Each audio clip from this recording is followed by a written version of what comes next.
Ayon sa isang senior official ng rebeldang grupo na Houthi ay naninindigan nga silang patuloy na magsasagawa ng operasyon laban sa bansa ng Israel. Ito ay kaugnay nga rin sa ilang beses na nilang pagharang at pag-antala sa ilang mga commercial shipping na dumadaan sa bahagi ng Red Sea.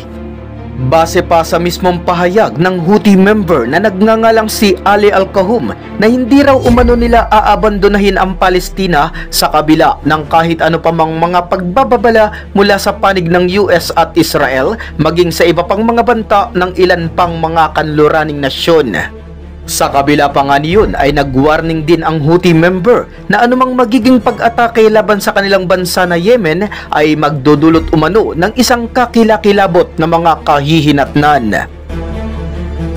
Samantala, according sa report ng US Navy ay nakapagtala nga sila ng nasa 14 na unit na mga drones na kanilang napabagsak sa parte pa ring lugar ng Red Sea nito lamang araw ng Sabado. Habang maging ang state media na pinatatakbo ng bansang Egypt ay naglabas din ng ulat na ang isa din sa pag-aari nilang air defense ay nasapul din ang isa pang flying object malapit sa isa namang Egyptian resort sa lokasyon ng bayan ng Dahab.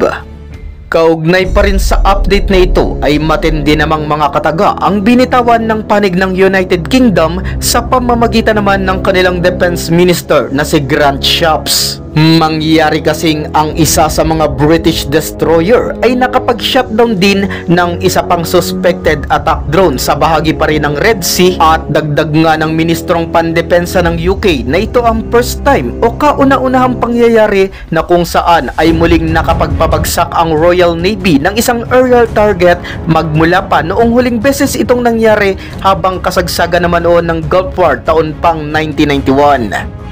Patungkol sa insidente ay sinabi muli ng UK Defense Minister na ang mga pag-ataking isinasagawa ng mga rebelding Houthi laban sa mga commercial ships ay nagre-represent umano ng isang direktang banta para sa international commerce and maritime security. Kasabay din ito ay nanindigan si Shapps na mananatilian niya ang United Kingdom para supilin ang mga paglusob na ito upang maprotektahan ang malayang pagdaloy ng pandaigdigang kalakalan. Matatandang sa nangyayaring giyera sa pagitan ng Israel forces at grupo ng mga Hamas ay naging target naman ng mga Iran-backed rebel na Houthi ang ilang mga global shipping na naglalayag sa Red Sea. Kamakailan nga lang sa unang bahagi ng buwang ito, bukod pa sa naunang kinubkob na barko na may sakay na ilang mga Pilipinong tripulante, ay 3 mga commercial ships pa nga ang tinamaan ng mga ballistic missile mula sa itinira ng nasabi pa ring rebelding grupo, habang 3 ding units na mga aerial drones ang nauna na ring napabagsak ng US warships habang kasagsagan ng naturang mga assault.